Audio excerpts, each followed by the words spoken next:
This video is brought to you by patreon.com/worsttake. Get access to exclusive live streams and Discord servers, on-screen shoutouts, and early access to some videos when you join now. Help make sure that we can continue to make content like this by supporting the Patreon. Links are in the description down below.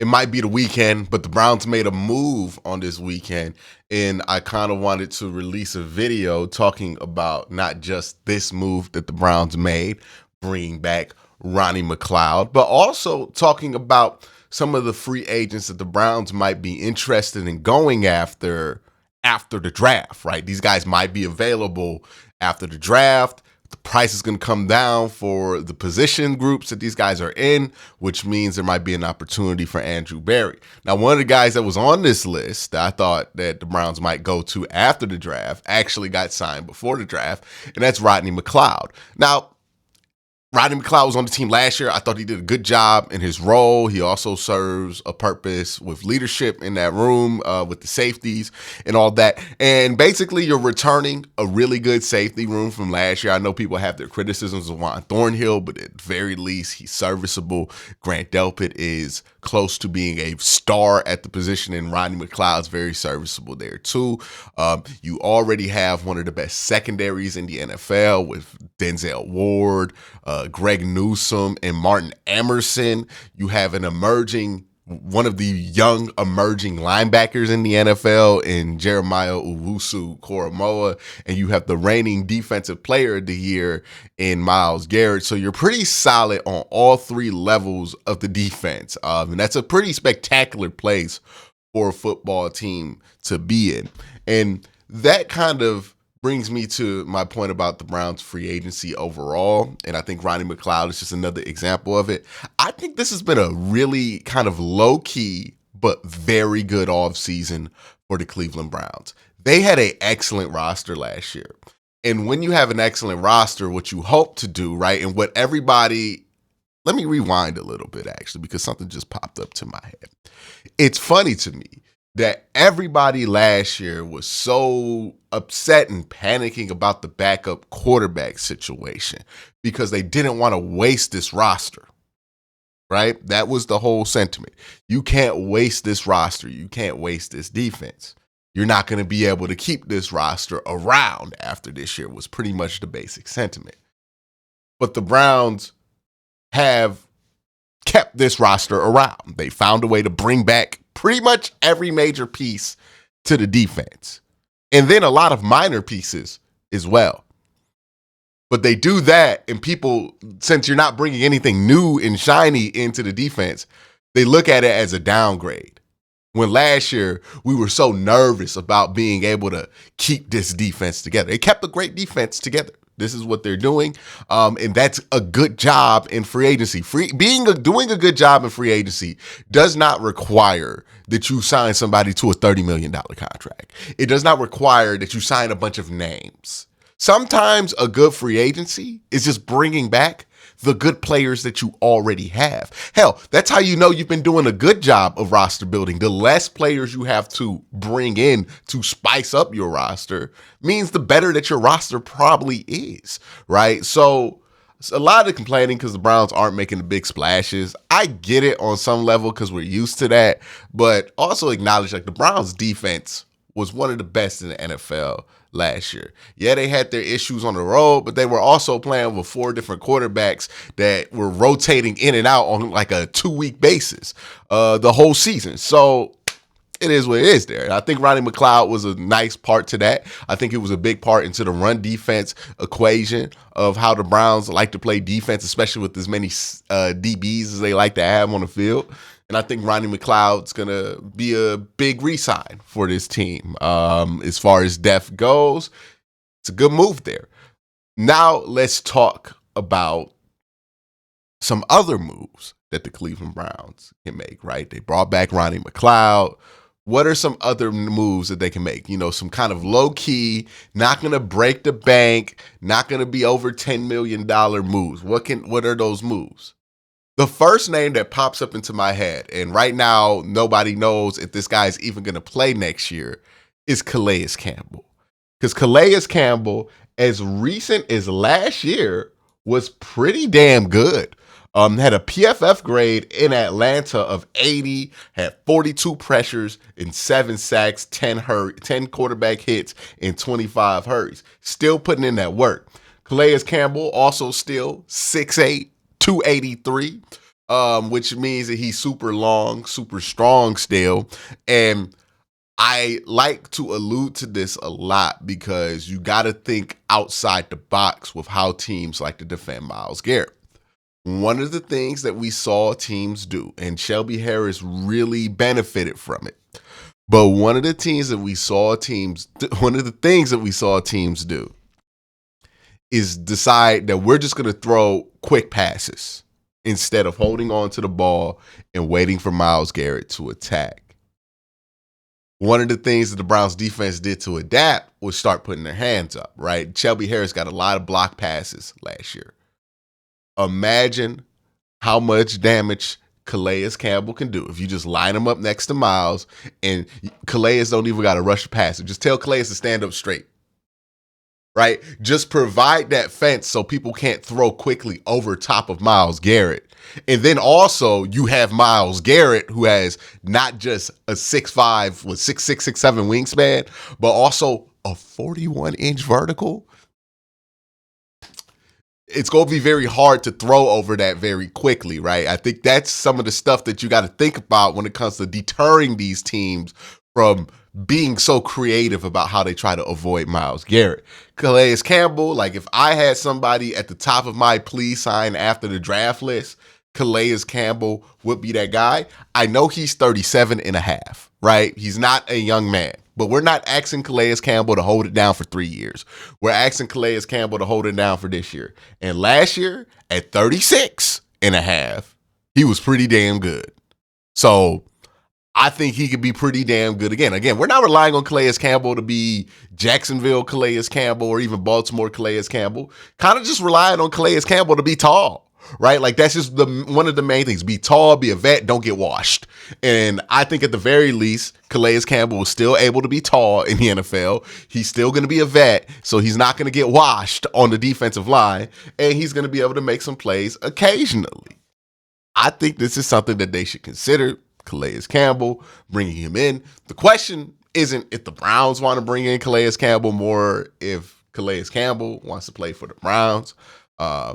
And we'll see what his options are. He's already in Atlanta. He might just prefer to play it out in Atlanta. Calais Campbell has not been somebody who likes to switch teams a ton, right? He's played for 3 teams in a career that started in 2008. And I think the only time he voluntarily left the team was Baltimore last year when Baltimore didn't want to bring him back.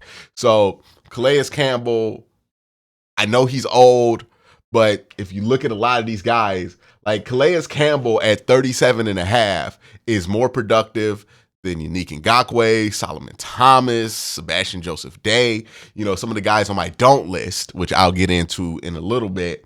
But yeah, that's the first guy I think of. It's like, hey, the Browns should really consider bringing in Calais Campbell. Now, the Browns are going to need a running back, right? Maybe they get one in the draft. Maybe they don't. I feel like this is something they're going to address after the draft. They're going to see what happens, see if they can get like a Trey Benson or somebody they like at the running back position. If they can't get that guy, then they're going to go out in free agency, sign somebody. I got 3 guys circled on my list.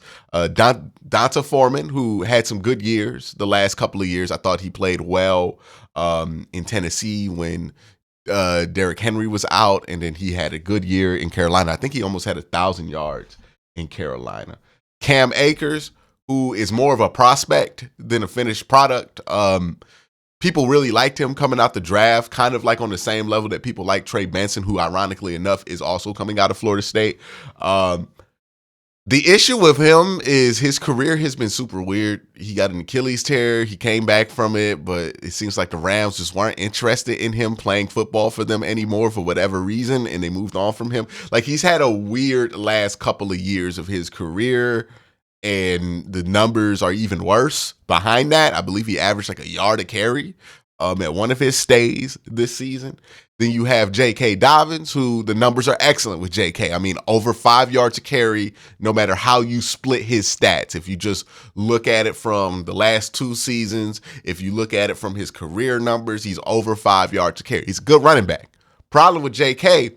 is he had that knee injury, came back from that knee injury, had to miss 8 weeks, and then come back off that knee injury, and then got back. First game of 2023, I believe he popped his Achilles.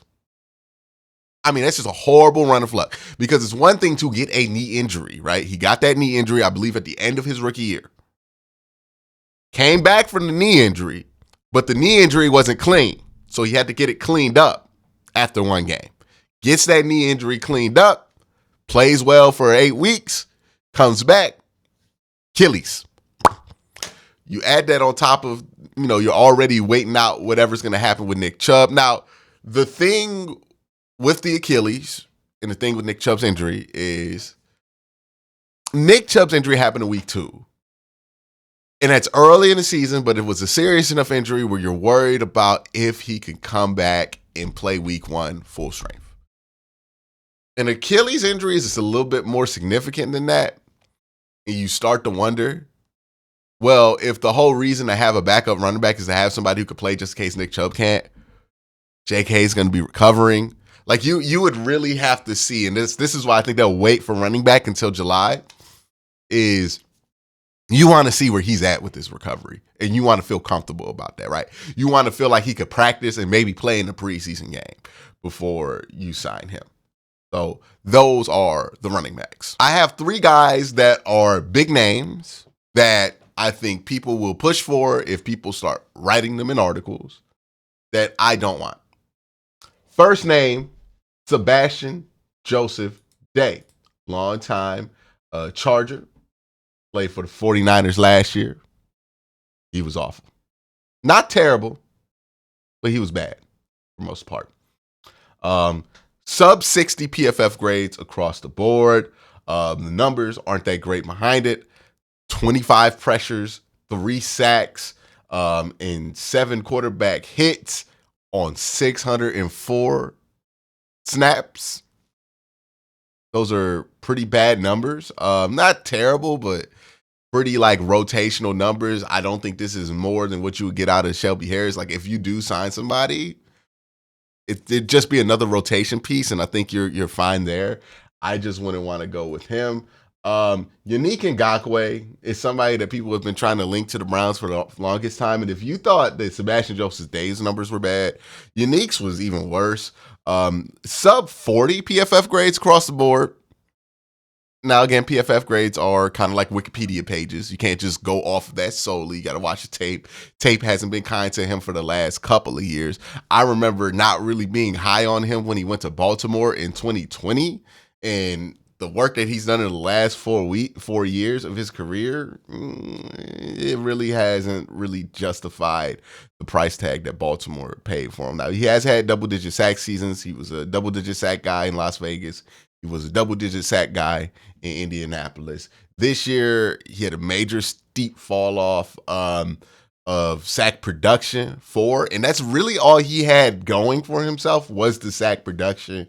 You look at some of the advanced numbers, if you look at the run stops and kind of like what his effectiveness was for the team, it really wasn't in there. I can see why the Browns might want to go here. He's a big edge who can also play inside. You got some inside-outside potential, but I don't know if this is where they want to go. He's 29, but I think a 37-year-old Calais Campbell is legitimately much more productive and helpful. Then there's Solomon Thomas, who is also, he fits the mold of what the Browns would want, right? An early high draft prospect that really hasn't panned out. He's only 28 years old. He's 6'2", 256. He's a hybrid, so he can play inside. He could play outside. He's kind of done that for his whole career. He's more of an interior guy. The issue with him is kind of the issue that it's been his whole career, just the production and the impact has not been there his whole career. Again, like he'll be fine as a rotational piece, and if you sign him for the right money, I don't mind this. But I don't think he'll have the impact that people will associate with his name, right? And I think that's the kind of constant that I would say with all of these guys, right? If you bring in Sebastian Joseph Day, I think people are going to hype that up, and the impact's not going to match what the hype would be for him, and people are going to ultimately be disappointed. Same thing with Unique Ngakoue for sure. Same thing with Solomon Thomas. Now, there are some guys who don't carry as big as a name, but I do think would be more helpful, starting with Solomon Thomas's teammate in New York, Carl Lawson, who was also a former Cincinnati Bengal. Now, the problem that he had last year was health, but he's been a productive player his entire career. He's going to get a ton of pressures. He's not going to be the best at converting pressures to sacks, but he's going to get pressures. He's going to get run stops. He's going to be a productive piece there. He's more of a true edge at 6'2", 265, but he does have some room to kind of move around and put him in unique places. He could serve a good purpose for the Cleveland Browns as a specialty edge rusher. And as the market kind of dries up after the draft, I think he'll be looking for spots to land. I think the Browns might be one of them. Isaiah Simmons is somebody I've kind of already brought up before. He's a linebacker / safety, and I think the Browns are a unique place for him.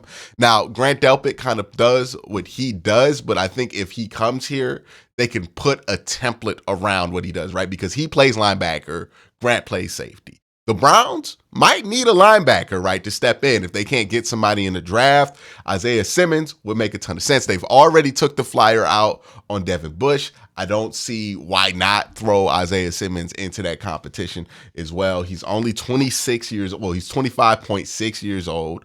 And I think he's put together some solid years the last couple of years in New York and Arizona.